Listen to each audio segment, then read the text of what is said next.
بسم اللہ الرحمن الرحیم۔ السلام علیکم۔ روزانہ واقعات سننے کے لیے اس چینل کو سبسکرائب کریں۔ امیر المومنین حضرت علی رضی اللہ عنہ کی زندگی کا آخری سال تھا کہ ایک دن آپ نماز ادا کرنے کے بعد ممبر پر بیٹھ گئے۔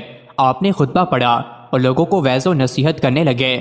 پھر فرمایا، اے لوگو، دوسرے لوگوں کی طرح مجھے بھی عنقریب اس دنیا سے رخصت ہونا ہے، بس مجھ سے وہ باتیں پوچھ لو جو تم نہیں جانتے تاکہ تمہاری معلومات میں اضافہ ہو۔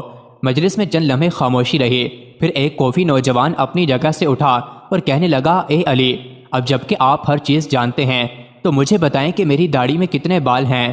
حضرت علی رضی اللہ عنہ مسکرائے، لیکن ابھی آپ نے کوئی بات شروع نہ کی تھی کہ مجلس کی خاموشی ٹوٹ گئی اور ہر طرف سے چہمہ گوئیوں کی آواز آنے لگی۔ سب نے اپنی گردنیں بلند کی اور سوال کرنے والے کو دیکھنے لگے اور انتظار کرنے لگے کہ آپ کیا جواب دیتے ہیں۔ حاضرین میں کچھ دشمن بھی موجود تھے، اس لیے کہنے لگے، آج علی کوئی جواب نہ دے سکیں گے۔ ہر شخص کی داڑھی کے بالوں کی تعداد الگ الگ ہوتی ہے، اس لیے حضرت علی کو کیسے معلوم ہے کہ اس کے بالوں کی تعداد کتنی ہے؟ چند لمحوں کے بعد حضرت علی رضی اللہ عنہ نے حاضرین سے پوچھا، اس سوال کا درست جواب کون جانتا ہے؟ حاضرین میں سے کوئی شخص جواب دینے کے لیے تیار نہ ہوا اور مجلس میں چند لمحے خاموشی رہی۔ حضرت علی رضی اللہ عنہ کی خدمت میں قمبر نامی ایک آزاد کردہ غلام رہتا تھا جو مکتب علی کا تربیت یافتہ آپ کا خدمت گار اور جان نثار تھا۔ سب لوگ قمبر کو پہچانتے تھے۔ جب بھی حضرت علی مسجد سے نکلتے تو قمبر آپ کے ہمراہ رہتا۔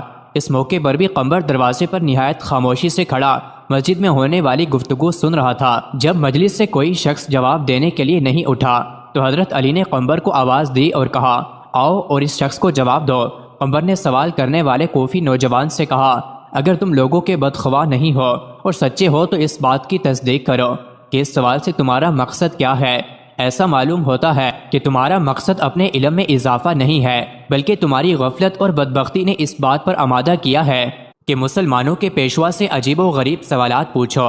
یاد رکھو، حضرت علی کو وہ تمام باتیں معلوم ہیں جس میں تمہاری بھلائی ہے۔ میں تمہیں جواب دے سکتا ہوں، لیکن اس سے قبل کہ تمہارے سوال کا جواب دوں تمہیں معلوم ہونا چاہیے کہ تمہاری داڑھی کے ہر بال میں ایک شیطان چھپا بیٹھا ہے جو تمہارے دل میں وسوسے ڈالتا ہے اور تمہیں رائے راست سے دور کر رہا ہے۔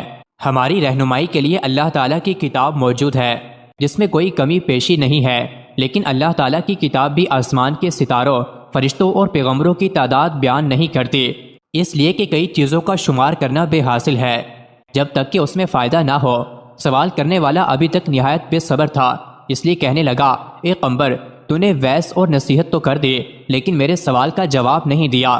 قمبر نے کہا، اگر تم سمجھتے ہو کہ تمہاری داڑھی کے بالوں کی گنتی تمہارے لیے سود مند ہو سکتی ہے تو میں تجھے اس کا جواب بھی دے سکتا ہوں اور تمہیں مطمئن بھی کر سکتا ہوں۔ سوال کرنے والا جوان کہنے لگا، مجھے اس کا کوئی خاص فائدہ تو معلوم نہیں ہے، تاہم میں نے ایک سوال پوچھا ہے جس کا جواب جاننا چاہتا ہوں۔ قمبر نے کہا، مجھے بھی اس میں کوئی فائدہ نظر نہیں آتا، لیکن ایسے سوال کی حیثیت دوسروں کا وقت ضائع کرنے اور بچوں کے افکار کو گمراہ کرنے کے علاوہ کچھ نہیں ہے۔ لیکن ابھی تک اپنے سوال کا جواب مانگنے پر اصرار کر رہے ہو۔ کیا تم گنتی اور حساب جانتے ہو اور 1000 سے لے کر 10,000 تک گنتی کر سکتے ہو؟ اس نے کہا، ہاں جانتا ہوں۔ قمبر نے کہا، جو لوگ عقل مند ہیں وہ کئی مفید کام کرتے ہیں۔ اگر تجھے کسی کام کی فکر نہیں ہے اور نہ ہی کوئی مفید سوال پوچھنا چاہتے ہو تو میں بھی سمجھتا ہوں کہ ممکن ہے اس گنتی سے تمہارا کوئی ذاتی مسئلہ حل ہو جائے گا۔ بہرحال یہ کام نہایت آسان ہے۔ تمہاری داڑھی کافی لمبی ہے، اسے قینچی سے کاٹ دو اور اپنے سامنے رکھو اور بیٹھ کر نہایت آرام سے گنتی کر لو کہ اس میں کتنے بال ہیں۔ اگر اب بھی راضی نہیں ہو تو مجھے بتاؤ۔ مسجد میں بیٹھے ہوئے لوگ بہت خوش ہوئے، کئی چہروں پر مسکراہٹ چھا گئی اور گنگناہٹ شروع ہو گئی۔ دوست اور دشمن ایک دوسرے کو دیکھنے لگے۔ دشمنوں نے کہا، ہم بھی اس موضوع سے غافل تھے۔ قمبر درست کہتا ہے۔ ندان دوست کہنے لگے، واقعی عجیب سوال اور عجیب جواب تھا۔ یہی وجہ تھی کہ حضرت علی رضی اللہ عنہ نے اس کے جواب کے لیے اپنے غلام کو حکم دیا۔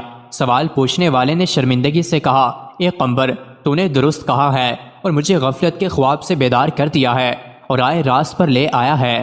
اب میں اپنی داڑھی کے بالوں کی گنتی معلوم نہیں کرنا چاہتا۔ پہلے تو میں بھی خوش تھا کہ عجیب سوال پوچھ رہا ہوں، لیکن اب سمجھ گیا ہوں کہ کوئی عجیب اور بے حاصل مسئلہ پوچھنا ہنرمندی نہیں ہے۔ میں شیطانی وسوسوں سے اللہ تعالیٰ کی پناہ مانگتا ہوں۔ اس کے علاوہ اس امر سے زیادہ خوش ہوں کہ اگرچہ سوال بےہودہ تھا لیکن جواب دینے والا عقل مند تھا۔ مزید ایسے ہی ویڈیوز کے لیے چینل کو ضرور سبسکرائب کریں۔